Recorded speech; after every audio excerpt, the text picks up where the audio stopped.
I'm going to go ahead and get started. Hi, everybody. My name is Alicia. I'm a holistic nutritionist and also the natural food and beverage coordinator at Sage. I'm so excited today because we're doing a wellness at home cook along series with me, so I don't have to cook all by myself in my kitchen. As you can see, it's small, little apartment kitchen. The idea is the next 3 Sundays we're going to be cooking together really simple snack recipes that you can hopefully just find ingredients in your pantry for. I know a lot of us are stuck working at home or maybe just taking care of people at home, so hopefully this will help you out. Today we're doing a cumin lime black bean dip recipe. So if you have any questions, just please write them in the comments area. My computer is kind of far away from me, so I'm going to try my best to squint and read them if I can. If I miss them, I will definitely go back and answer them afterwards. And if you don't have the ingredients out and ready, like I do, and you don't feel like cooking along with me right now, don't worry, because the video will also be posted afterwards for you to enjoy. Okay, so let's get started. So, like I said, cumin lime black bean dip recipe today. So, as you can see, I've laid out all of my ingredients because you always want to be prepared when making any recipe. You want to read the recipe fully. I know this is a really simple recipe, but even so, I read the recipe and I set out and grab all the ingredients I need. Hi, Julia. So, as the French would say, I put everything in its place. So this is my mise en place. As you can see, I have all my ingredients kind of measured out and ready to go on hand. So first we have our black beans, and then I have my salt, I have my spices and oils ready. I have my little clove of garlic ready to go. And this way you're not caught off guard when you're in the middle of a recipe and realize that you need to mince up a clove of garlic to toss into, some veggies you're sauteing, and you're not ready, and then your veggies burn. So yeah, always be prepared. Okay, so with the black bean dip, I chose just to use canned black beans because it's just easier. Of course, if you want to cook your own beans, please do. That's always better. When choosing a can, I always go for something that's packaged with no salt in it, and obviously with BPA-free lining, so there's no chemicals going into my body. This is the big can, so the big can, 15-ounce can that you can find in the grocery store versus the little can, or you can use 2 of the little cans. It equates to about 3 cups of cooked black beans. And of course, if you don't have black beans, you can use any other bean or legume that you have sitting in your pantry. This is also super delicious as like a white bean dip, so navy beans, cannellini beans, things like that. You can use kidney beans, you can use a mix of beans. The idea is that this is a very simple, basic recipe, and you can kind of interchangeably take out ingredients and swap in different ones. You can even use lentils if you like from a can. So black beans are going into a food processor. So I have already drained and rinsed off the black beans from the can after I opened it. And I love using black beans because they're just so high in nutrients. They have so many minerals in them that are really great for our bones and growth. They also have vitamin B9, so folate for those mamas to be out there, or great for children as well. They're also super high in iron and super high in protein, so it really gives a good added little protein punch to your snack time. I believe 1 cup of cooked black beans has about 15 grams of protein, so that's quite a bit. So yeah, first things, black bean go in there. And second, I want to add my clove of garlic. I just have 1 clove here. You can use as many as you like, depending on how garlicky you like things. So some people would just chuck this whole clove into the food processor. I would love to do that, but my food processor is not the most powerful thing in the world. So sometimes I end up with these big kind of chunky bits of garlic, which I don't like. So I'm actually gonna create a garlic paste before I put it in there. You can also use a garlic press. This is one of my favorite tools in the kitchen because it makes things so simple and easy. I have a rule. I can't have tools that are single use in my kitchen because it's so small and I don't have storage space. But this is the exception to the rule. I will allow the garlic press because mincing garlic is no fun, but I'm going to do it today just for you because I really want to show you how to make a garlic paste just on your cutting board alone. So I peeled my clove of garlic. You can smash it if you like.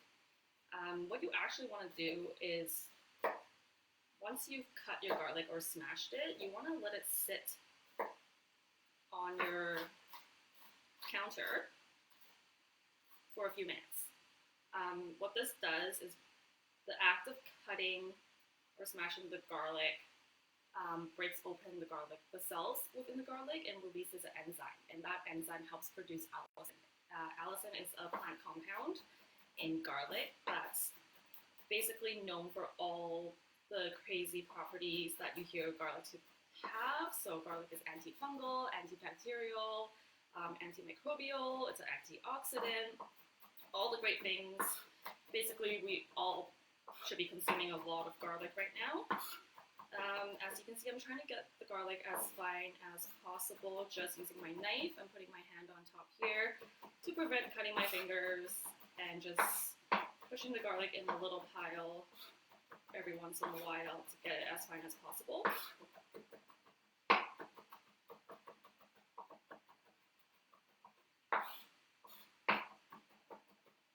Alright, so it's a pretty fine mince right now. Ugh, I hate garlic fingers. This is why I have a garlic press. Make a paste. This is really great for making dressings. This little trick, if you're not using a blender or food processor and you want some garlic in your dressing, but you don't want like big chunks of garlic, what you do is take a little pinch of salt. The coarser you have, the better, so even out of a grinder is best. And just place it on top of your garlic. This just acts as a little bit of abrasive to help break down the garlic some more. And then you're going to hold your knife sideways, 3 fingers on top, and you're just going to press the garlic pretty much into the cutting board. You want to make it disappear into the cutting board using the sharp side of the knife to kind of press and break it down. Actually, I find being on the edge, the corner of the cutting board is easiest, gives me more stability. Make sure you're standing when you do this.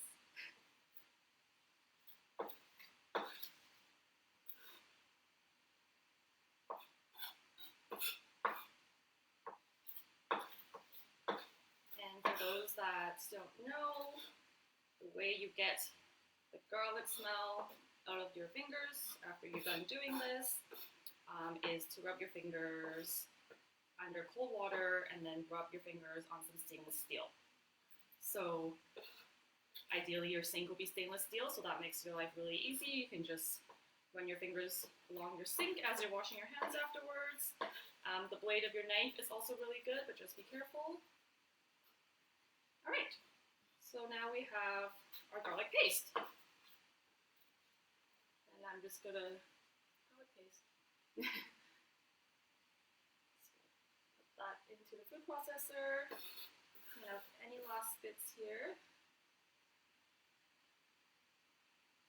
And I'm gonna go wash my hands because garlic fingers, 1 sec.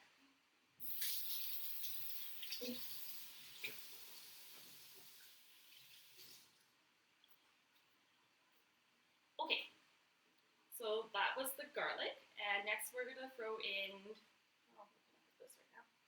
There we go. The juice of 1 lime. Give your lime a good little roll on the counter, just to get those juices flowing.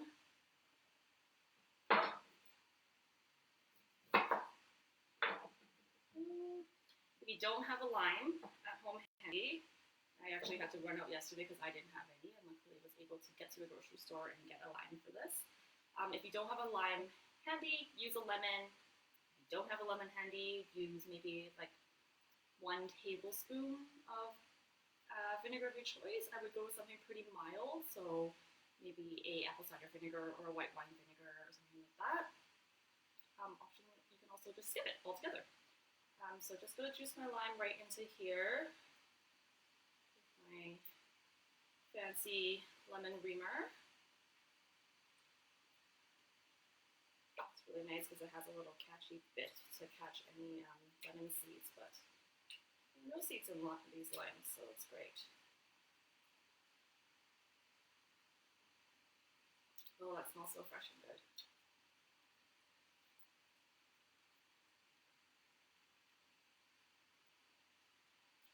If anyone else is actually cooking along with me and I'm going too fast, please let me know and I will slow down.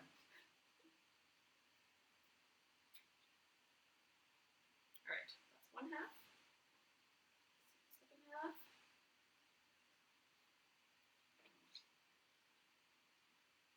This is a real juicy limes. Very nice.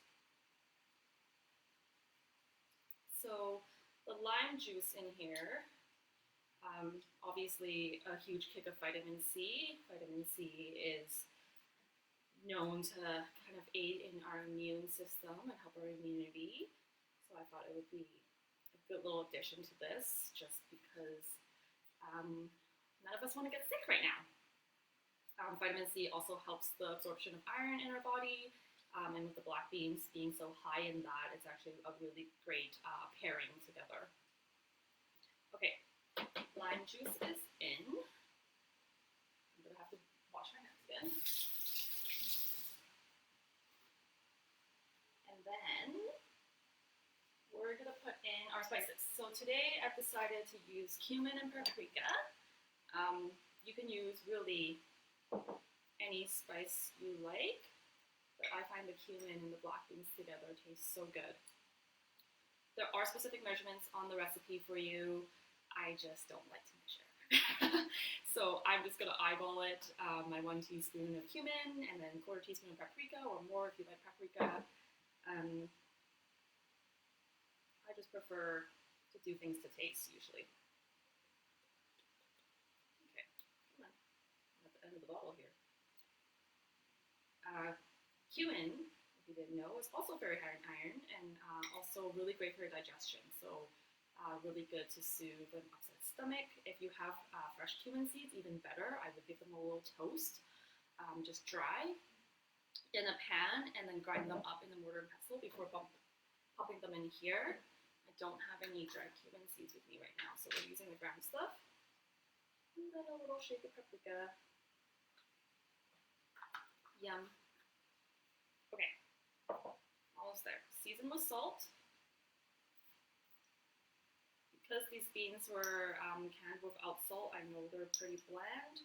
I'm going to go really, really heavy on the salt. I know I like things a little bit on the saltier side, so maybe start with less and then taste as you go. 3 grams of pepper.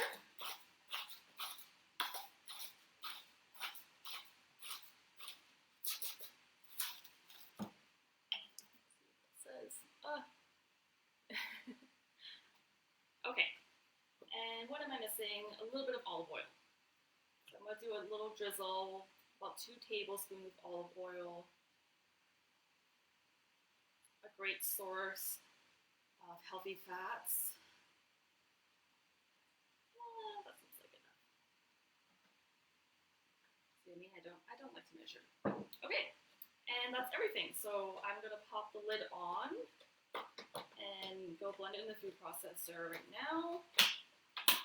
I'm ready with a little container of water on hand just to smooth it out if I don't think it's smooth enough for my liking. This is personal preference. You might prefer a chunkier dip. You might prefer your dips really smooth. For me, I like mine super, super smooth. If you don't have a food processor you can also use a blender. So say one of these guys that has the plunging stick attached to it, because it is quite a viscous mixture, so you're going to have to push it around or scrape it down multiple times as you go. And if you don't have either of those appliances, like, don't worry. You can even just in a big bowl take a potato masher or a pastry cutter or a fork and mash it up. It will be a chunkier dip, but hey, texture. Okay, so please excuse the noise. It will be loud. We're blended.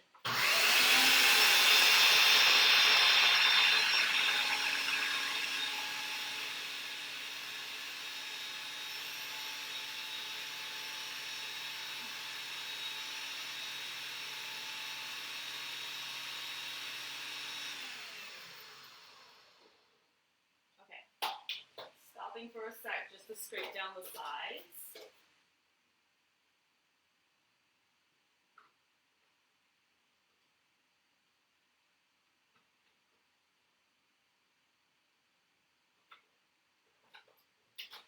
So the lime I had was actually super, super juicy, so it looks like I might not need any water at all, which is great. If you do want to add water, the best thing to do is to put it through the top opening of your food processor and just drizzle it in and watch it carefully until you see this is sea like.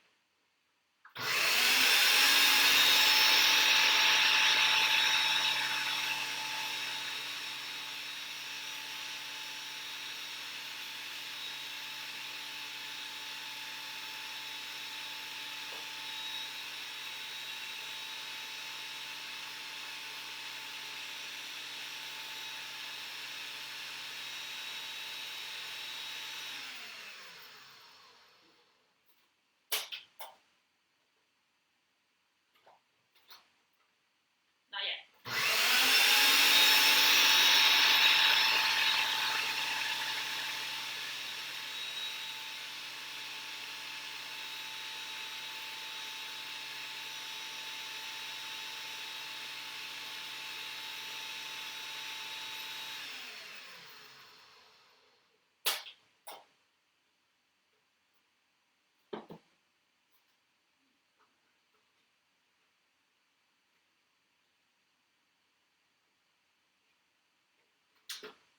So it is almost there. I'll give you a peek. I'm going to taste it now. There we go. It comes this nice pale, almost purple color, which is really pretty. So I'm just going to give it a little taste for seasoning in case I want to add more salt to it. Pepper. Oh, that's perfect. Actually, I'm going to add a smidge more cumin because I like that flavor in there quite a bit.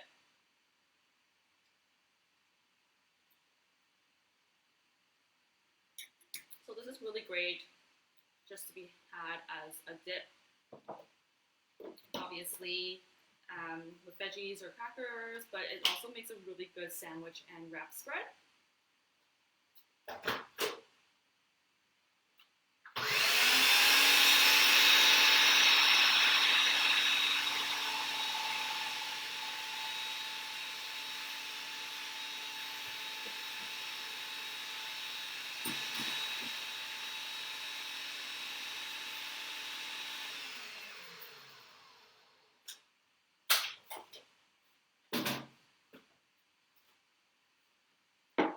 Okay, that's it. Super, super easy. I'm going to plate some up.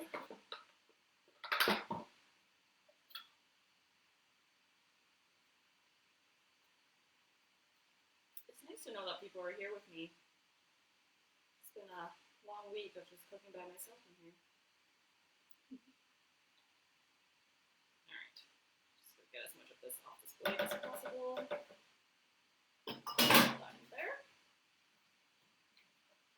Stir. I'll show you guys as well. So you can see there are some little bits of the black bean skin in there still. If you want it even smoother and creamier than this and you're using canned beans, one little trick is to actually boil. I know they're already cooked, but boil those beans for like an additional 20 minutes and like really, really break them down. And then that way the skins will break down more easily when you blend it. But I kind of like the texture in here. It's quite nice. So I'm going to plate some up. Put it into this cute little bowl. This will be part of my lunch.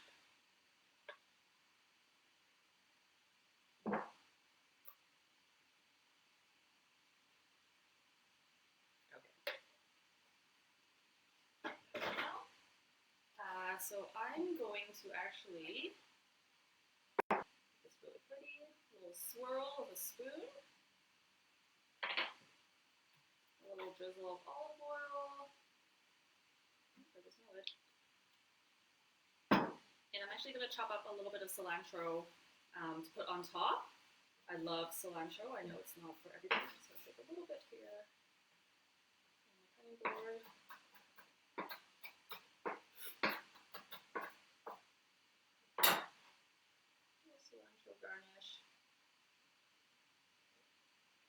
it's sprinkled paprika, because why not? I make myself feel fancy when I'm eating at home like this. And there you have it. There's the cumin lime black bean dip. I'll try to show you, but the oil's gonna spill out. Enjoy, and I hope you make this soon, or you just made it along with me. This stores really well in the fridge for up to 5 days, so I like to pre-portion them in small little containers and then just take out what I need and garnish as I eat it. That's all, folks. Thanks for joining me. Yeah, that's really good. If you guys have any